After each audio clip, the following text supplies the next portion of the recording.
Temperament. എന്താണ് ഒരാളുടെ temperament? അതായത് ചിലപ്പോൾ ഒരു കുട്ടി ചെറിയ പ്രായത്തിൽ സ്കൂളിൽ പോകുന്ന സമയത്ത് അവൻ എൻജോയ് ചെയ്തിട്ടാണ് എന്താ പറയുക അവൻ സ്കൂളിൽ പോയിക്കൊണ്ടിരുന്നത്. പെട്ടെന്ന് അവൻ 4th സ്റ്റാൻഡേർഡ് ആയപ്പോൾ ഒരു മാത്സ് ടീച്ചർ, പുതിയൊരു ടീച്ചർ അല്ലെങ്കിൽ ഒരു സയൻസ് ടീച്ചർ, ഒരു പുതിയ ടീച്ചർ ക്ലാസ്സിൽ വരികയാണ്. പുതിയ ക്ലാസ്, അവന് സ്കൂളൊക്കെ ഇഷ്ടമുള്ളൊരു പയ്യൻ. പെട്ടെന്ന് ആ ടീച്ചറായിട്ട് അവന് സിങ്ക് ആവുന്നില്ല. ആ ടീച്ചറിനെ അവൻ എന്തോ കാരണം പേടി. ആ ടീച്ചർ അവനെയും അവൻ്റെ ക്ലാസ്സിനെ എല്ലാവരെയും ഭയങ്കരമായിട്ട് വഴക്ക് പറയുന്നു. അത് അവനെ ഭയങ്കരമായിട്ട് എഫക്റ്റ് ചെയ്യുന്നു. പിന്നെ അവന് രാവിലെ എഴുന്നേൽക്കുമ്പോൾ തന്നെ ആ ടീച്ചറിൻ്റെ ക്ലാസ് ഉണ്ടെങ്കിൽ അവൻ ചെറുതായിട്ടൊന്ന് ടെൻഷനാവും. ഇത് അമ്മയുടെ അടുത്തൊന്നും പറയാൻ മാത്രമൊന്നുമില്ല. പക്ഷെ അവൻ എന്തോ ഒരു കാരണം കൊണ്ട് ഭയങ്കര ഇഷ്ടമാണ് സ്കൂൾ എന്ന് പറയുന്ന അവിടെ നിന്ന് പതുക്കെ അത് കുറയാൻ തുടങ്ങി. ഈ ടീച്ചറിൻ്റെ ക്ലാസ്സിൽ വരുമ്പോൾ ആ ടീച്ചർ കയറുമ്പോഴേ അവൻ്റെ മൈൻഡ് ഓഫ് ആവുകയാണ്. അവൻ എന്താ ടീച്ചർ പഠിപ്പിക്കണം ഒന്നും അവന് കേൾക്കാൻ പറ്റുന്നില്ല. Because he scared of the teacher. ആ ടീച്ചറും ഇത്തിരി വെറൈറ്റിയാണ് സംസാരിക്കുന്നത്. അപ്പം ഓവറോൾ ഈ 4ാം ക്ലാസ് കഴിയുമ്പോഴേക്കും എന്തായിരിക്കും ഈ കൊച്ചിന് പറ്റുക? എനിക്ക് സ്കൂൾ ഇഷ്ടമാണ് എന്ന് പറഞ്ഞിരുന്ന കൊച്ച് എന്തിലേക്ക് മാറും? സ്കൂൾ വെറുത്ത് ഗൈസ് എന്നുള്ളൊരു മൂഡിലേക്ക് അവനെത്തും. ഇതൊരു കൊച്ചായതുകൊണ്ടാണ് ആ കൊച്ചിന് അത് എന്താണെന്ന് മനസ്സിലാക്കാനും അത് പറഞ്ഞു കൊടുക്കാൻ ചിലപ്പോൾ പാരൻസിനോട് പറയാത്തതുകൊണ്ട് അവൻ അത് തന്നെ അത് മെയിൻറ്റെയിൻ ചെയ്യും. 5th സ്റ്റാൻഡേർഡിലും അവൻ അത് തന്നെ മെയിൻറ്റെയിൻ ചെയ്യും. 7th സ്റ്റാൻഡേർഡിലും 8th and 9th 10th പോകുമ്പോഴൊക്കെ പൊതുവേ സ്കൂള് എന്ന് പറയുമ്പം അവൻ്റെ ആറ്റിറ്റ്യൂഡ് എന്തായി? ഒരു പേടി, ഒരു ഇഷ്ടമില്ലായ്മ ഒക്കെ വരാൻ തുടങ്ങും.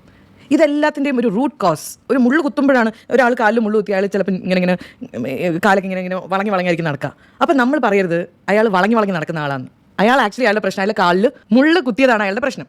അപ്പം നമ്മൾ ആക്ച്വലി അയാളെ ഹെൽപ്പ് ചെയ്യേണ്ടത് എങ്ങനെയാണ്? ക്രച്ചസ് കൊടുത്തിട്ടാണോ അയാളെ ഹെൽപ്പ് ചെയ്യേണ്ടത്? ഒരു വടി കയ്യിൽ കൊടുത്തിട്ടാണോ ഹെൽപ്പ് ചെയ്യേണ്ടത്? അല്ല, ആ മുള്ളു മാറ്റിയാൽ അയാൾ താനെ നേരെ നടക്കാൻ തുടങ്ങും.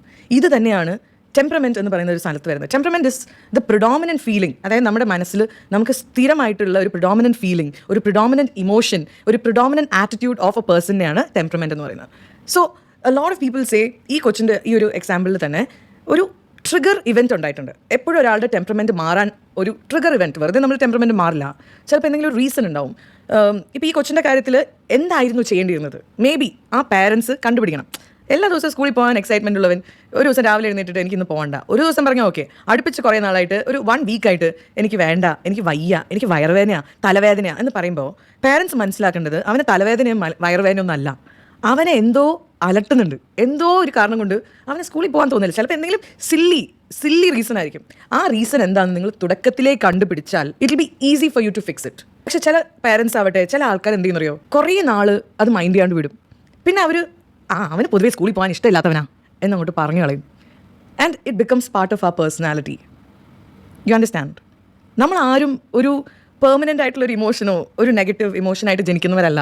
ഇതെല്ലാം നമുക്ക് വരുന്നതാണ് due to our circumstances, due to our experiences. നമ്മുടെ ചുറ്റുമുള്ള ആൾക്കാരിലൂടെ നമുക്ക് കിട്ടുന്നതാണ്. ചിലപ്പോൾ ഒരു ബിഹേവിയറൽ പാറ്റേൺ ആയിരിക്കാം. ഇതൊക്കെയാണ് നമ്മളെ നമ്മുടെ ഒരു ടെമ്പറമെൻറ്റിലേക്ക് നമ്മൾ എത്തിക്കുന്നത്.